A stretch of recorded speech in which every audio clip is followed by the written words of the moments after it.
Okay, let's do this. I'm a bit wired.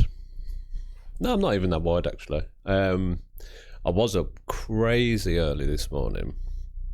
Really hyped, like totally and utterly hyped to do some work on this fictional job I'm applying for. And I had a week off work last week, and I thought I would get loads done on this exercise, but actually I just ended up doing loads of fun things, and with family and friends and all that type of stuff. So that was really good to have that downtime and to just focus on kind of like non-work related things, just chilling, having fun. Not really chilling because there was a lot of like exercise in there and stuff like that, but a lot of adventures.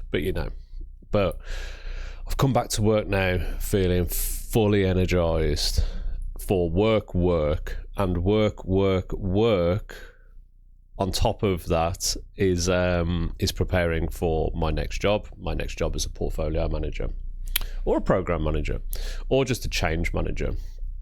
Anything in that kind of area, that's where I see myself going. So this might be a bit premature, but I think I need to start opening my videos with this. If you want to hire me to do any of the things that I just listed, just reach out to me. It's dead easy. All you have to do is reach out to me and offer me a job. It's as simple as that. Just phone me up and offer me a job. But you might be saying to yourself, why would I offer you a job? I don't even know if you can do, if you can effectively manage change. Well, that's a damn good challenge, and I intend to prove to you, whoever you may be, over the next few days, weeks, months, years of our lives, that I am a fully competent change expert, and I am the person to manage your portfolio, to manage your programs, to manage your change teams, whatever they might be, whatever kind of governance structure you've got in place. But specifically, we're going to be focusing on portfolio management at the moment. So I think this is part 3 in the oh, the sun's coming up. Sorry, I'm getting distracted. The sun's coming up. I love going out for a morning walk. Thing is, it's about, well, as of recording this video, it's October in the UK, and my lord, it's just gone 7 a.m. and it's still virtually pitch black, but there is a glimmer of light coming over the horizon there. So after this video, I'll be going out for a morning walk to reflect on how I'm feeling and to kind of set my intentions for the day. Even though I have already set the intentions for the day, the intentions were or are to have made a video, to feel really good about it, and to embrace this feeling I've got of feeling so energized. Maximum attack is what's been coming up for me. Maximum attack is the words or the phrase of the week. And then yeah, I was up at 1:30 this morning, and as soon as I got up, I felt the tingle of energy flowing through me, and it was like, okay, I'm not going back to sleep. So I sat and do what I always do when I get up. I sat and did a meditation. I did some breath work. I drank some fancy drinks. It's either cacao or like a matcha latte with mushrooms, and not illegal mushrooms, just, you know, the fun kind you get over the counter that just make you feel nice, and or even just a fancy coffee. So I didn't have all 3 of those this morning. I had matcha latte. I had coffee, then a matcha latte. Did my breathwork exercise and just embraced this kind of energy that was going through me early on this morning. And then I used that energy to come back into this presentation pack that I'm creating. So just to go back over the background of this exercise, I'll be applying for a fictional job. So the job doesn't exist anywhere, but I'll be applying for it anyway. And the job is a portfolio manager role in a change team, and the job is a portfolio manager role in a change team. And what I'll be doing through these series of videos is defining what the company looks and feels like, and the challenges that they're facing.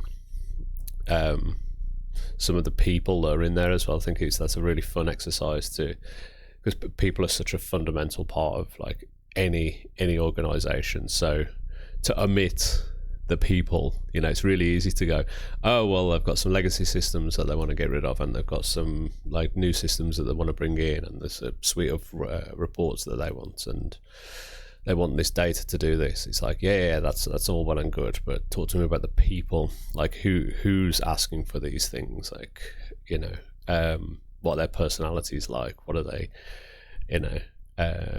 there's so much to the people side of it, which we will definitely be getting into. But so I'll be putting a big focus on people throughout this, because I do feel like a portfolio manager role, it's all about communication, people management. Maybe not people management, maybe that's the wrong way of putting it, but just,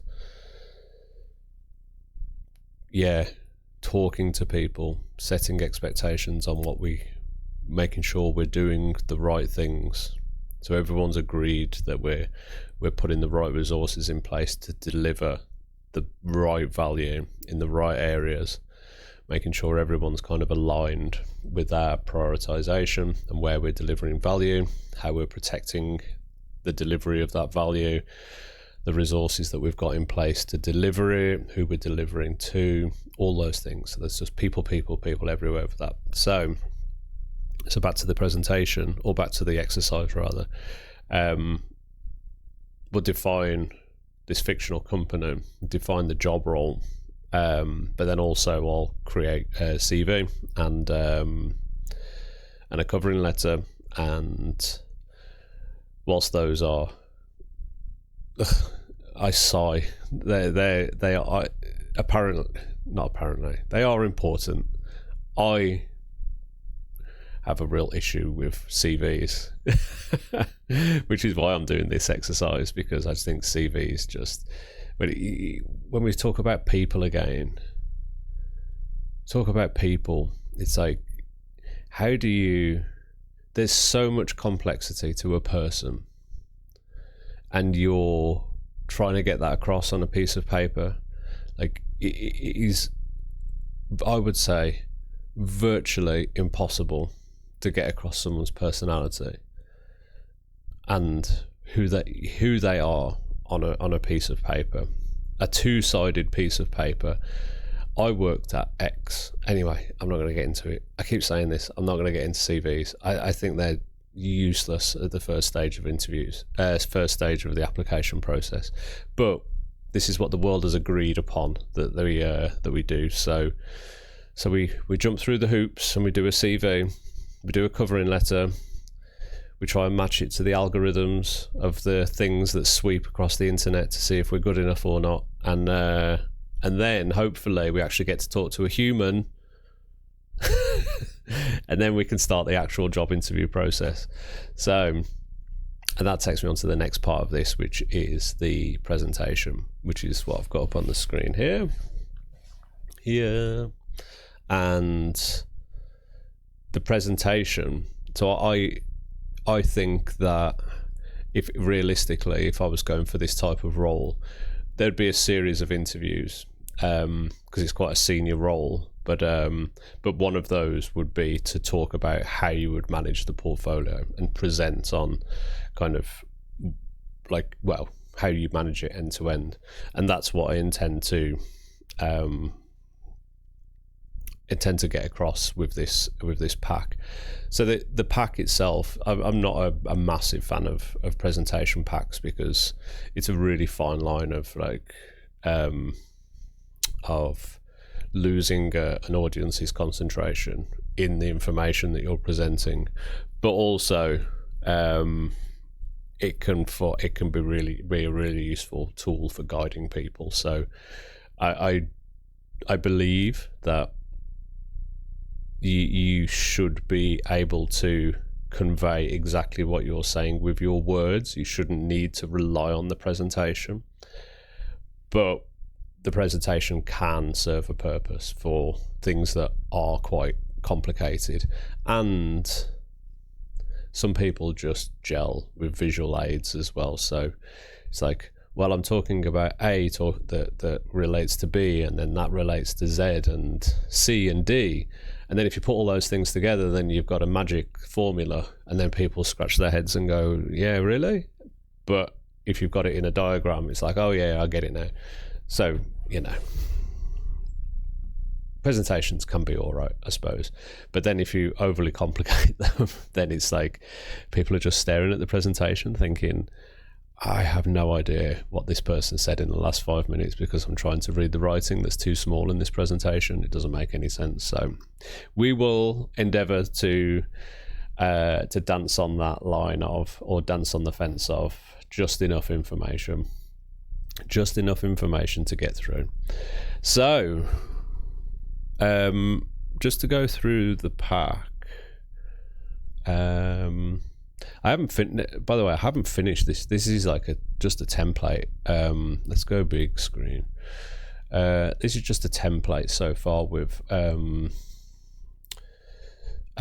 things I think I need to talk about, and I've started to make notes. So like defining terms, I think is really useful to start off with. Like what is a portfolio management?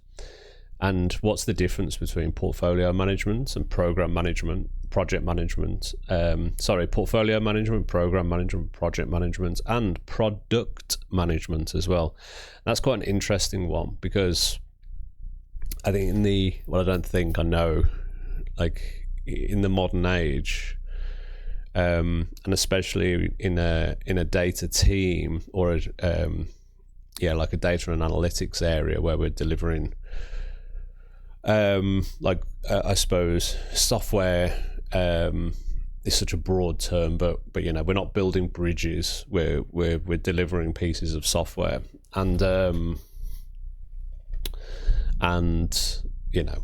their reports, their data, they're all these different things that fall into that. But it's that type of product that we're delivering.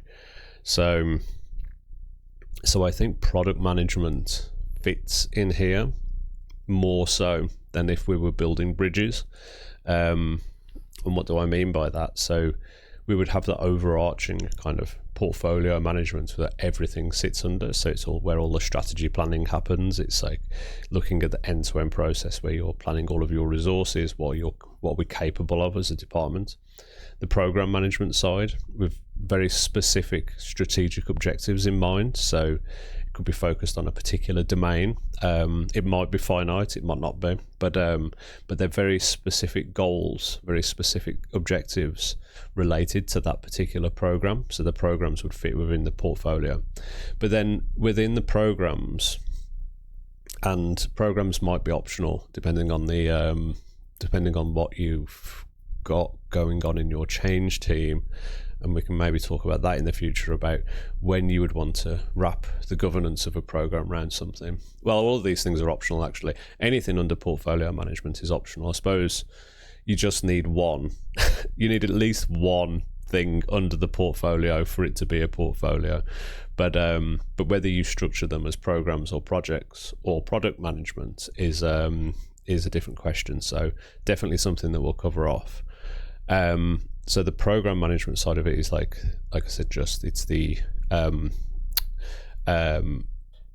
it would be a series of projects or products that would be being managed within that program that has very specific objectives. But the projects themselves, so the difference between a project and a product would be that the project has a finite life cycle. So it might be more of along the lines of delivering a specific area of capability or change within the business. And so what's a good example of this? So yeah, we might be moving. There's a piece of infrastructure that's changing, or piece of infrastructure. So we're changing from I don't know, Databricks to Microsoft Fabric or something like that to serve our medallion standard, or at least our consumption layers or something like that. So so you might have a project for that. So it's got a very defined end to it. So once we deliver this thing, then it's done. We can close the project down.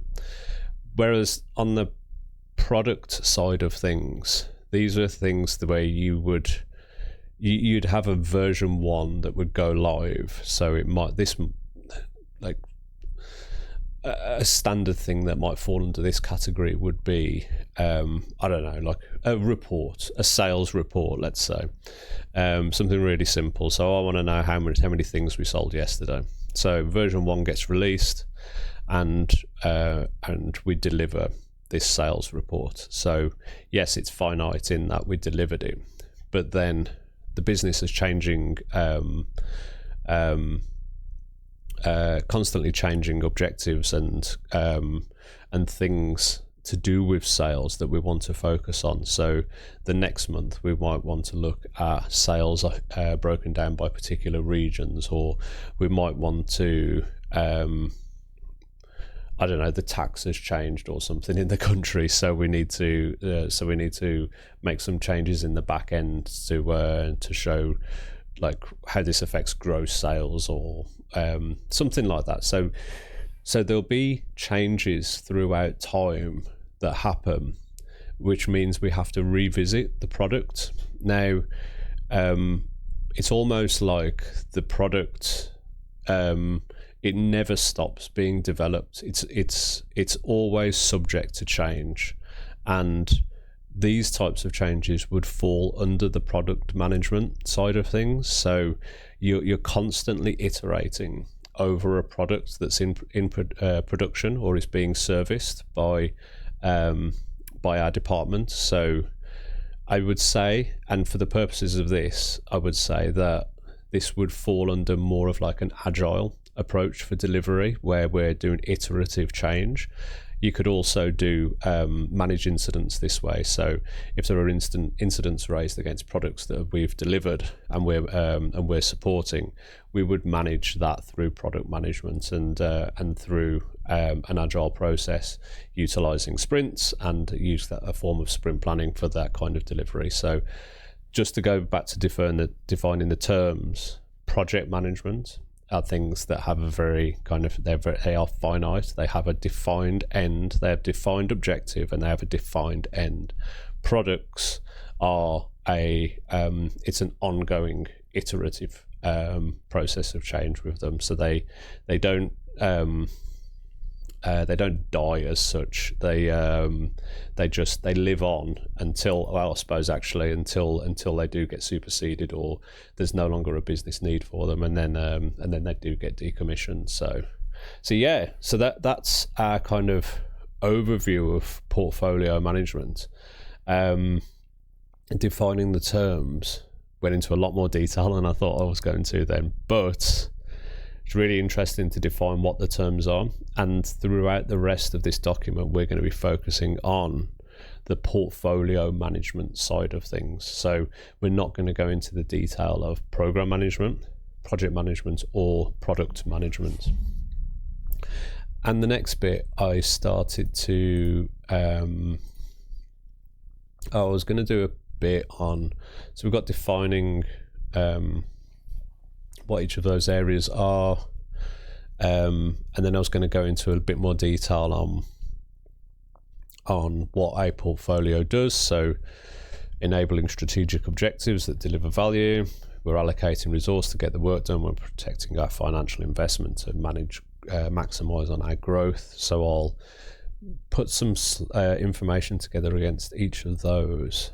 And and I was going to, so this is all in the overview of portfolio management section. So why do we even need portfolio management? Like, what are the triggers for us to say, actually, we do need portfolio management? And then what's the best size of the portfolio. So this is all around governance, and this is like it's a tricky dance with how do you size the portfolio, not in terms of the types of changes that you deliver, but in terms of the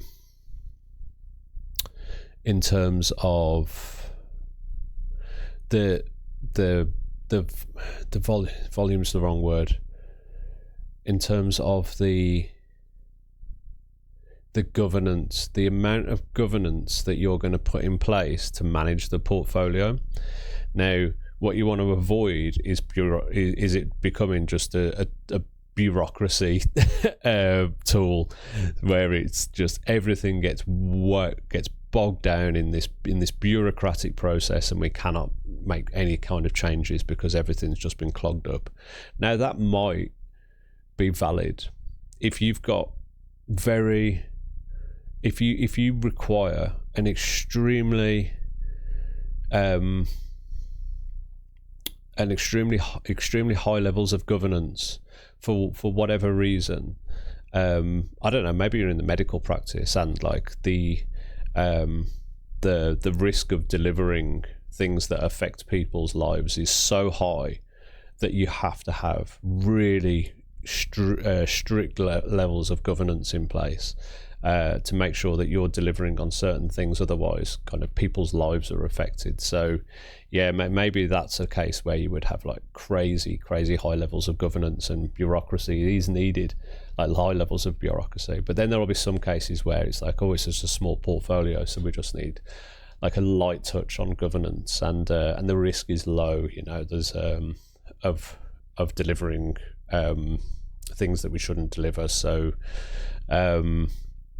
that's not the right way of putting it, but yeah, the risk is low of or the volume of changes is low, and the resources and the money that we're throwing at the things is low. So you have quite a light touch with governance, but there's going to be somewhere in between there where you're not having an overly bureaucratic process, and but it's not such a light touch that kind of anything's getting through and you're not in full control of what you're delivering. So sizing the portfolio in terms of governance is a really interesting question. Like how do you best size it?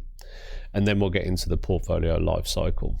And the portfolio life cycle is going to, these are the things that I've come up with so far, and I think this covers off pretty much everything.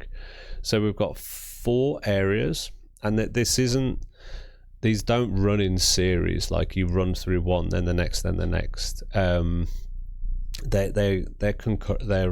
running in parallel. So there's this concurrent. We're constantly defining the portfolio. We're going through things like new concepts. We are constantly taking in new work and making sure that we're taking in the right work. We're in the constant cycle of assessing our capability to deliver against the things that we're taking in. As we were just talking about, there's levels of governance that we'll have in place to manage the change. And when we're defining the portfolio, we'll have we'll be looking at road mapping, and this is I might just change that actually and put strategic road mapping,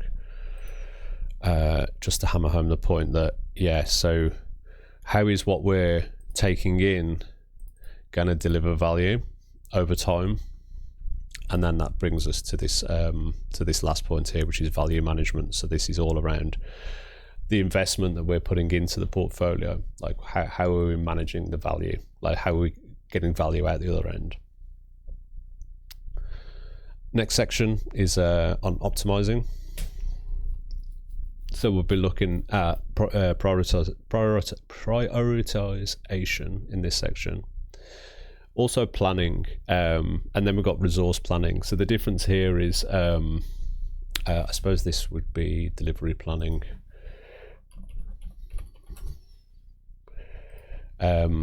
So delivery planning and resource planning are very different. So delivery planning is setting the milestones. So when's capability going to come online? When are we going to start to realise the benefits? But resource planning is just based on what we've got. When can we deliver? So I guess delivery planning is more kind of probably driven a little bit by the business and also the change management team. So when do we need things in place? And there might be different drivers for this. Like we want to have certain capability in place for new buildings that are opening, or there might be legislation that's coming in, that type of stuff. So once we know what the delivery plan looks like, or we want it to look like, we can start planning resources around that. And there's really interesting questions in there around like what resources have we got available, like permanent staff, do we need to use contractors? All those types of questions start to come up when you're just looking at resource planning. Next up, we're looking at optimization as well. It's how we're optimizing the plans. And the jumping ahead a little bit, this does kind of cross over a little bit into continuous improvement. So so I think that it's really healthy for the portfolio to be in a constant cycle of continuous improvement and optimization. So constantly challenging itself on the decisions that it's making, the resources, the plans, the prioritization, everything. So how in terms of checks and balances, how are we making sure that the portfolio is operating as optimally as it can be? So and this comes down to the to this last point actually, which is balance. So making sure that we're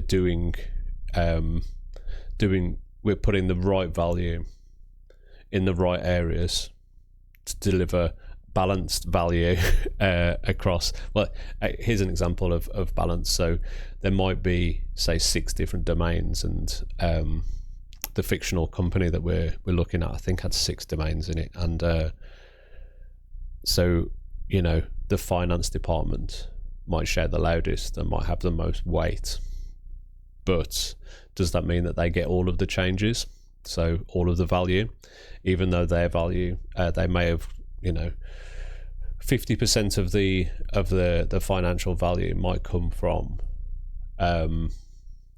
one area, but does that mean that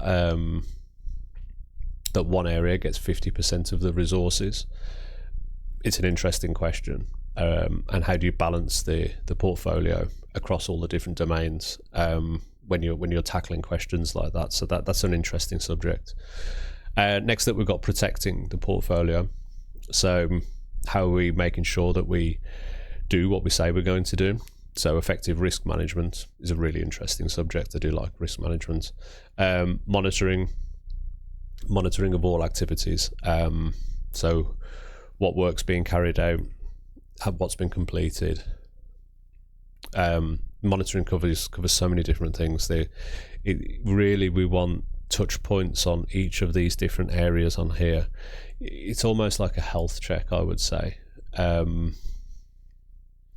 It's, in fact, I might change that to health check monitoring. So how do we know if the portfolio is poorly? And if you were to put a red, amber, green against each of these areas at any one time, like which ones would be showing amber and which ones would be showing red, and what does that actually mean for the portfolio if something's showing red? So really that's a super interesting one actually as well. All these are interesting, but this is a really this gives confidence. When we talk about communication in a minute, health check monitoring really gives confidence to the senior stakeholders, the sponsors of the projects, the programs, the portfolio, that you're in control. And at the end of the day, that's one of and not the biggest, but definitely one of the biggest things about being a portfolio manager, I would say, is being in control. And having something like this shows that you're in control, because it touches on everything. Reporting. So I suppose we could kind of, I might change this afterwards, but delivery reporting. Oops. No, I'll just leave it at reporting. So this would contain things like, where are we against our deliveries? Are there any problems to report against? Where did we say we are in the plan, and where actually are we in delivering value? And then, like I just said, communication is fundamental to this role. So everyone's going to be interested. Anyone that's put a change in or is impacted by these something that the portfolio is doing, is going to want communicating with. There'll be a huge list of people. If this is a big organization and you've got a lot of stuff in your backlog, there'll be a lot of people that need communicating to, a lot of different layers of seniority, from CEOs all the way down to operations, people doing the work. Everyone's going to need a level of communication, so everything needs tailoring. There's so many different channels and ways of communicating. We don't want to get too bogged down with communication either. We don't just want to be like a communication machine. So the portfolio needs to be careful about how often we're communicating, the amount of meetings that we're having, all these different types of things. So big subject. It can definitely be done wrong, but it can definitely be done right as well. So very interesting subject. And finally, delivering the portfolio. So again, back to optimization and checking in with ourselves, constantly reviewing lessons learned. This never stops, and it should never stop. Shouldn't be like we've delivered the portfolio, now we'll learn the lessons. Well, it's like, okay, everyone's gone home then. So what are we going to do with those lessons? We're always learning lessons, and then pushing those into this optimization kind of channel here, where we're optimizing the portfolio.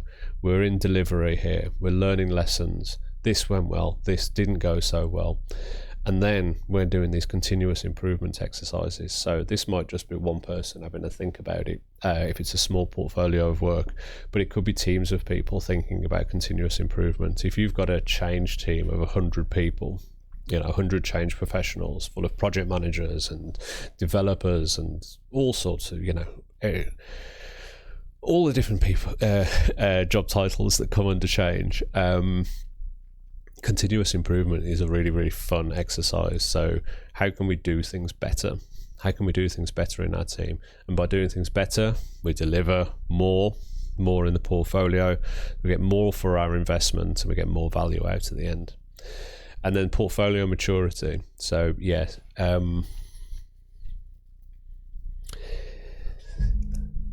there are things in continuous improvement that you want to change, but there'll be various constraints on us being able to make those changes. If it's a very large team, like one change could take weeks to implement, and not just to implement for if you're trying to get across a new concept to a team of 100 people. Just having one meeting where you go, well, stop doing A and start doing B, for whatever reason, maybe 50% of them pick up the message and the other 50% don't, and then you've got this kind of this half-life of of people picking up the message, where over time, like, eventually it gets down to zero, but it takes a long time for everyone to be on board with the change for various different reasons. Not necessarily people not listening, but there could be lots of different reasons why that happens. So changes take time, especially in big change teams, and there could be quite fundamental things that we want to do to change the way that we work, but you just have to account for that these things take time. And the portfolio maturity, planning that out might be like over years. So this is what we are today. We're let's say we're an immature portfolio. We do the basics of all of these things. You know, there's a light touch on all of these things, but actually in 2 to 5 years time, whatever it might be, we want to be world leaders in all of these things. But that doesn't happen overnight. It takes time to move and get everyone into that position. So, but we could do it incrementally over time. So yeah, we turn on this capability in 2026, and then in Q3 we turn on this capability, and then we stop doing that and we start using agile and whatever it might be, you know. We stop using this system to manage our change. We start using this system. We go all in on Microsoft. You know, there's all these different things. The way we manage risks or whatever it might be. The type of people that we're taking on. It could be so many different things that go into portfolio maturity. But it's really interesting to plan it out in detail, to say, yep, our capability to deliver it is this based on our maturity. But as we mature to this level, our capability to deliver will increase. Our capability, what's the right way of putting that? The value that we deliver from the investment we make will increase. I think that's a better way of putting it. So you're getting more value out of the same investment as our maturity improves. So, but yeah, that's the those are the things that we've got so far. And I'm going to put like at least a slide together on each of these that go into them in more detail and cover off these bits. But I think that's quite a comprehensive pack. And if I limit it to an hour, oh my God, I've got to get through this in an hour. 1, 2, 3, 4, 5, 6, 7, 8, 9, 10, 11, 12, 13, 14, 15, 16, 17, 18. And then we've got the other things up here. So there's probably, 18, 19, 20, 21, 22, 23, 24, 25, 26, 27. Let's just say there's 30 slides.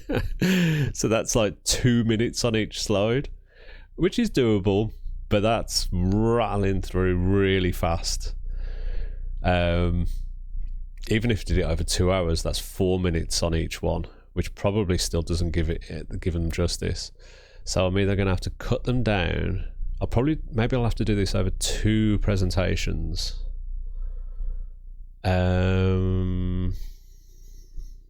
Well, I'll take that away and think about it. But yeah, 2 minutes per subject. I mean, that's fine. I could talk, I could spend 2 minutes on each one and give an overview of each one. I guess for an interview, you just want to show that you know what you're talking about in each area. And then if anyone's got any questions afterwards, then they can, you can dig into it. Or I suppose when they hire me, they'll be able to dig into each one of them. But yeah, it does feel like there's a lot for a 1 hour presentation. Maybe this fictional company will do two interviews and split the presentation over 2 hours. But even then, it's like 4 minutes per slide. Yeah, maybe that's about right actually. 4 minutes on each one. Yeah, let's leave it there. Right, what time is it? 7:39. I'm going to go and do my normal job now. Have a great day. Bye bye.